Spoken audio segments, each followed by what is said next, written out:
اچھا، کچھ لوگ یہ بھی سمجھتے ہیں کہ وہ قبر بڑی اندھیری ہے. بالکل ہے جی، بڑی گھٹن ہے، کوئی شک نہیں. لیکن قبر کی دو حالتیں ہیں نا. نبی کریم علیہ السلام نے فرمایا قبر دوزخ کے گڑھوں میں سے ایک گھڑا ہے. اب مجھے اگر یہاں آنا تھا تو یہ تو نہیں ہو سکتا نا میں اسلام آباد والی سڑک پہ چڑھ جاؤں یا لاہور والے روڈ پہ چڑھ جاؤں. یہاں آنا ہے تو پھر مجھے سڑک بھی. کسی کے اعمال کے بارے میں تو انسان کو شک ہوتا ہے کہ اچھے ہیں کہ برے ہیں، تو اپنے بارے میں تو پک ہوتا ہے نا. لیکن جس پر شک ہوتا ہے اس پر ہم تبصرے کرتے رہتے ہیں، اور جس کا پک ہوتا ہے اس پر توجہ نہیں دیتے. میرے بھائی یاد رکھیے گا، اگر کسی نے اپنے اعمال اس طرح کے کیے ہیں کہ قبر کو دوزخ کا گڑھا بنا رہا ہے تو پھر اسے پتہ ہے. ورنہ قبر صرف دوزخ کا گڑھا نہیں.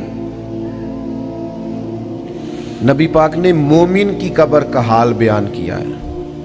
فرمایا یہ جو مومن کی قبر ہوتی ہے نا، یہ گڑھا نہیں، مومن کی قبر باغ ہے. 1 منٹ کے لیے صرف، یہ موبائلوں والے دوست بھی ذرا میری طرف دیکھیں، 1 منٹ کے لیے آپ سوچیں کہ مرنے کے بعد کوئی ہمیں باغ میں چھوڑ آئے گا. باغ، اور باغ کون سا؟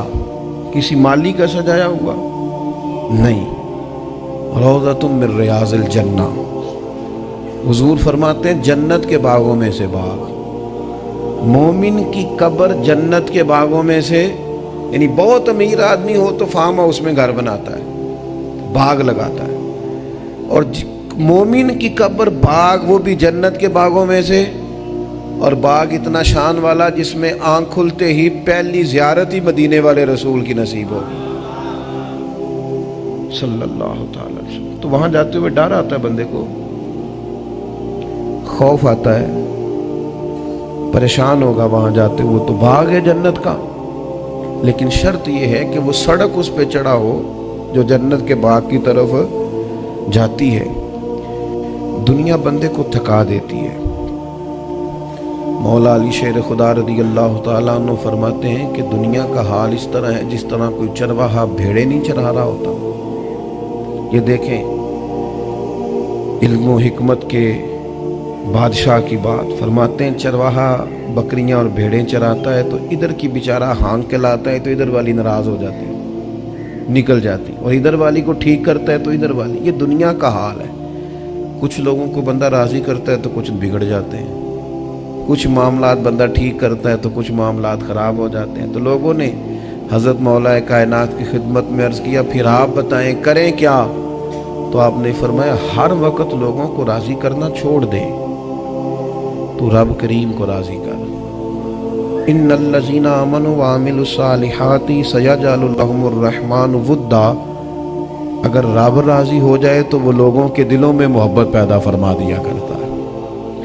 تو صبح سے شام تک میں بھی غور کروں، آپ بھی غور کریں کہ آج جو سپہر ہو گئی اور 1.5-2 گھنٹے میں یہ دن ڈھل جائے گا. آج صبح سے شام تک ہم نے بندے راضی کرنے میں کتنی جد و جہد کی اور رب راضی کرنے کے لیے کتنی کوشش کی. اور بندے راضی کرنے کا نتیجہ آپ دیکھ لیں، جو کچھ ہے ہمارے سامنے. انسانوں کی زندگی مشینوں کی زندگی بن گئی. یہاں میں چلا جاتا ہوں اور فلاں کا ولیمہ ہے تو وہ ناراض نہ ہو جائے تو وہاں بیٹے کو بھیجتا ہوں. تو فلاں جگہ آپ دونوں نہیں جا سکتے تو ٹیلی فون کر کے معذرت کرتا ہوں. تو یہ تو ساری دنیا داری ٹھیک کی جا رہی ہے. یہ بتائیے اللہ کریم کو راضی کرنے کے لیے اور اپنی آخرت درست کرنے کے لیے سنجیدہ کوشش کیا ہے؟ حضرت عمر بن عبدالعزیز بادشاہ تھے. بات بس ختم کرنے لگا ہوں.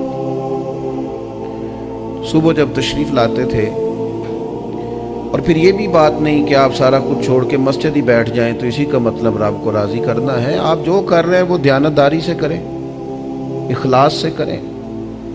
ذاتی نفع، ذاتی لالچیں اس کو چھوڑ دیں. آپ جو کام بھی کریں گے اس میں خیر ہو جائے گی.